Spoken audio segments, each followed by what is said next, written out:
वज़ीर-ए-आज़म शहबाज शरीफ का 2 रोज़ा दौरा अज़रबैजान इक़्तिसादी ताउन तंजीम की सरबराही इजलास में शिरकत और खिताब करेंगे। शहबाज शरीफ की आलमी रहनुमाओं से अहम मुलाकातें भी शेड्यूल।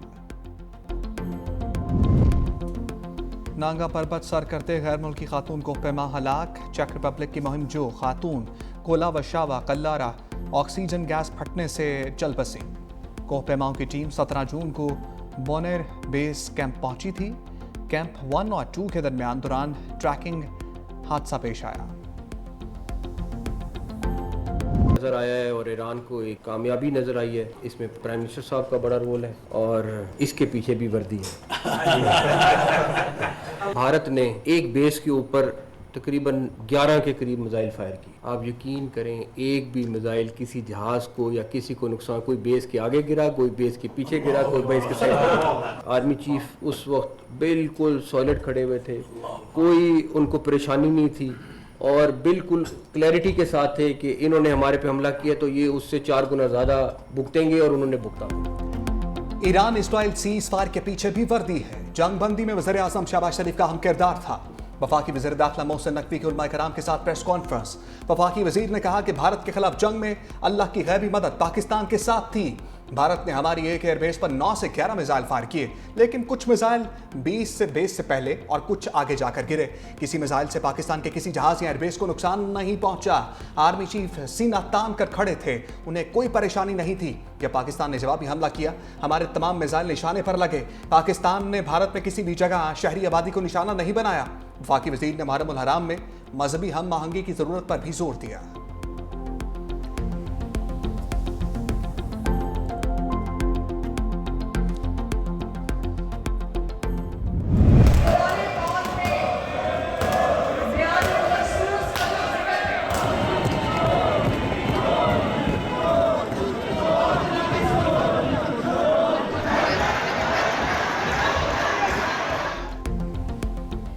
पंजाब असम्बली में ओपोजिशन के 26 अरकान के खिलाफ नाअहली रेफरेंस इलेक्शन कमीशन में दायर। रेफरेंस में कहा गया कि हंगामा आराई, बदतमीजी और स्पीकर की रोलिंग को नज़रअंदाज करने पर कार्रवाई की गई है। स्पीकर के बार बार कहने के बावजूद अरकान ने ऐवान में नज़्म व ज़ब्त बहाल नहीं होने दिया। गैर पार्लिमानी अल्फाज, शोर शराबा और बदनज़मी पर कार्रवाई की सिफारिश की गई है। अरकान ने जानबूझकर कार्रवाई में खलल डाला और शोर शराबे के बायस असम्बली की कार्रवाई मुअत्तल करना पड़ी। स्पीकर ने 26 MPs को नाअहल करने के लिए फहरिस्त इलेक्शन कमीशन में जमा करवा दी।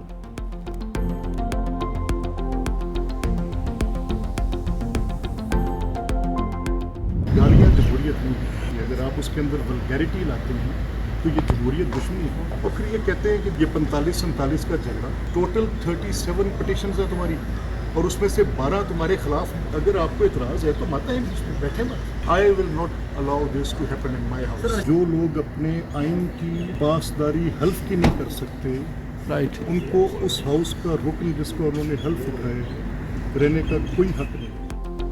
आइन के खिलाफ वर्जी किसी सूरत बर्दाश्त नहीं की जाएगी। आइन से मुनहरिफ होने वाले आइन में नाअहली वाजिब तसव्वुर की जाएगी। स्पीकर पंजाब असम्बली मलिक अहमद खान की इलेक्शन कमीशन हुकाम से मुलाकात। कहा 26 अपोजिशन अरकान के खिलाफ पहले ही रेफरेंस दायर हो चुका है। आज सिर्फ इलेक्शन कमीशन से कुछ अहम कानूनी मामला पर राय लेने आया था। जो लोग गालियां दे, तोड़ फोड़ करें और किसी रायत के मुस्तहिक नहीं है। पीटीआई वालों ने फार्म 47 का तमाशा लगाया हुआ है।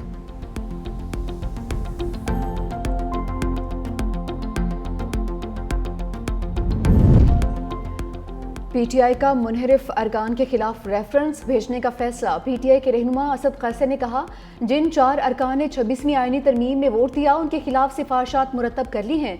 ये अरकान पीटीआई के टिकट पर जीते थे और उन्होंने कुरान पर हल्फ उठाकर पार्टी से वफादारी का अहद किया था। जल्द रेफरेंस स्पीकर को भेजा जाएगा। देखते हैं कि वो क्या कार्रवाई करते हैं। मुनहरिफ अरकान में चौधरी उस्मान अली, मुबारक ज़ेब, औरंगज़ेब खिची और ज़हूर कुरैशी शामिल हैं।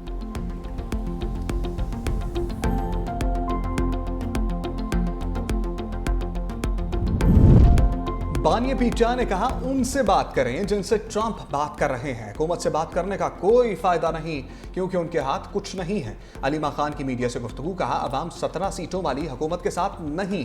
बानी पीटीआई को तन्हाई में डालकर माइनस करने की कोशिश की जा रही है।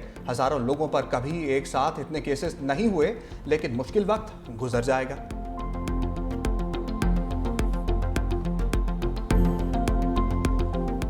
नून लीग के सीनियर रहनुमाओं का पीटीआई को एहतजाजी सियासत छोड़कर मुज़ाकरात का मशवरा। वज़ीर दिफा ख्वाजा आसिफ ने कहा, चाहते हैं पीटीआई से मुज़ाकरात में खुलकर तमाम बातें हों। सियासी जमातों में इत्तफाक़ राय से तमाम बातें तय होती हैं। तहरीक इंसाफ में आपस में ही इत्तफाक़ नहीं रहा। ख्वाजा साद रफीक ने कहा कि बानी पीटीआई अपने सीनियर साथियों की राय से इत्तफाक़ करें तो बातचीत हो सकती है। मुहर्रम के बाद भी एहतजाजी तहरीक कामयाब नहीं हो सकती। पाकिस्तान को इस वक्त नए मिसाक जमहूरियत की ज़रूरत है।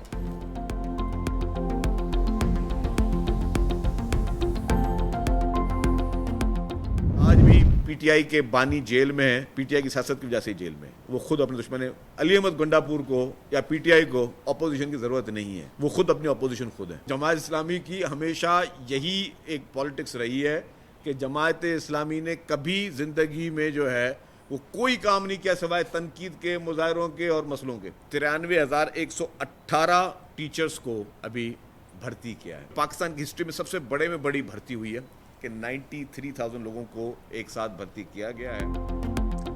बानी पीटीआई अपनी पार्टी की वजह से जेल में है। अली अमीन गंडापुर को किसी अपोजिशन की जरूरत नहीं। तहरीक इंसाफ वाले खुद अपने दुश्मन हैं। सीनियर वजीर सिंध शर्जील मेमन की मीडिया से गुफ्तगू। कहा, सियासी मुखालफिन ने इल्जामात लगाने के अलावा कुछ नहीं किया। जमात इस्लामी वाले अपना काम करते नहीं, बस दूसरों पर उंगली उठाते हैं। चेयरमैन बिलावल भुट्टो के विजन के मुताबिक सिंध में इनकलाबी काम हो रहे हैं। रोटी, कपड़ा और मकान पीपल्स पार्टी क़यादत की जिद्दोजहद का महवर है। सैलाब मुतासरीन को 21 लाख घर दिए, 4 लाख खानदानों को मुफ्त बिजली दी जा रही है। महकमा तालीम ने 93,000 से जायद असातिज़ा भर्ती किए। मुहर्रम उल हराम के दौरान मातमी जलूसों की फुल प्रूफ सिक्योरिटी यकीनी बनाएंगे।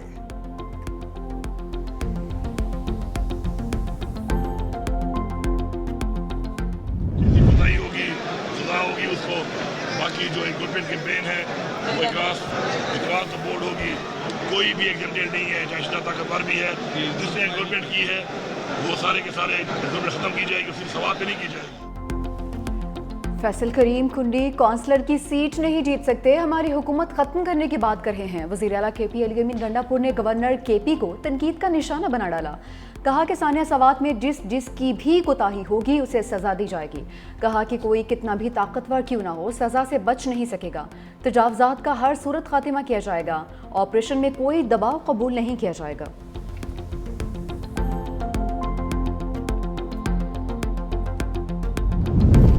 तहरीक इंसाफ के रहनुमा असद कैसर की सऊदी सफ़ीर नवाफ बिन सईद अल मालकी से मुलाकात।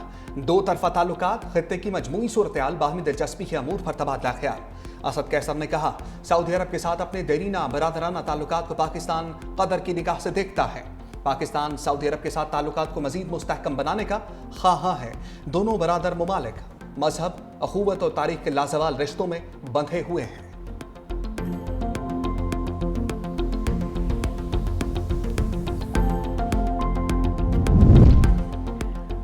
पेशावर हाईकोर्ट का सानिया सवात में गफलत बरतने वालों का जल्द अज जल्द तायुन करने का हुक्म। चीफ जस्टिस पेशावर हाईकोर्ट के इस्तफसार पर चेयरमैन इंस्पेक्शन टीम ने बताया, सवात का दौरा किया है, तहकीकात में मुख्तलिफ महकमों की कोताही सामने आई है। जस्टिस फहीम वली ने पूछा, इमरजेंसी रिस्पांस के क्या इंतजामात हैं? खुदा न खास्ता कुछ हो जाए तो क्या ड्रोन से फौरी रिस्पांस मुमकिन है? कमिश्नर हजारा ने बताया कि ड्रोन्स लाइफ जैकेट्स पहुंचा सकते हैं। चीफ जस्टिस का ड्रोन्स को टेस्ट करने का हुक्म। कमिश्नर मलाकन और आरपीओ को रिपोर्ट जमा करवाने की हिदायत भी कर दी। दूसरी जानिब दरियाए सवात में सर्च एंड रेस्क्यू ऑपरेशन आज 7वीं रोज भी जारी रहा। रेस्क्यू टीम ने फैजागढ़ से लंडाके तक दरिया के मुख्तलिफ हिस्सों में सर्च ऑपरेशन किया। सियालकोट से ताल्लुक रखने वाला नौजवान अब्दुल्ला ताहा लापता है। और लाहौर में 1 करोड़ रुपए से जायद मालियत की चोरी। सब्ज़ार में चोर घर से 35 तोले सोना और 30 लाख रुपए ले उड़े। मुतासरा खातून ने अंदराज मुकदमा के लिए पुलिस को दरखास्त दी।